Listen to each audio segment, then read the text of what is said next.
approach towards the West Philippine Sea.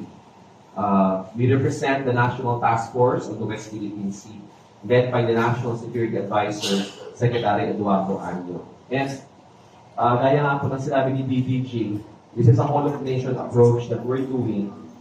And para po sa amin sa National Security Council, mahalaga po na bumaba tayo sa mga rehiyon dahil meron po kasing nangyayaring battle of the narratives, no? Meron po nangyayaring information warfare ngayon na kung saan meron pong mga statements na nagagaling sa ating pamahalaan, statements na nagagaling sa ating media, statements na nagagaling sa ating mga mangingisda at mga kababayan natin na siya namang pinapabulaanan o kinukontra ng statements na nagagaling sa Chinese Foreign Ministry, sa Chinese Coast Guard, at sakto ngayon, kahit yung mga kababayan natin sa APRA, yung mga kababayan natin sa Ilocos Norte, sa Pangasinan, dito sa inyong region, habang nasa YouTube sila, nasa TikTok sila, nababasa nila yung naratibo na nagmumula sa ibang bansa, nagmumula sa mainland.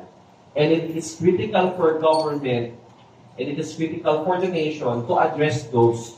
Kasi kung sa panahon po ngayon ng fake news and disinformation, kung hindi sasagutin ng ating pamahalaan yung mga ibang naratibo na mali na naratibo, baka po yung ating mga kababayan ay mapaniwala nila.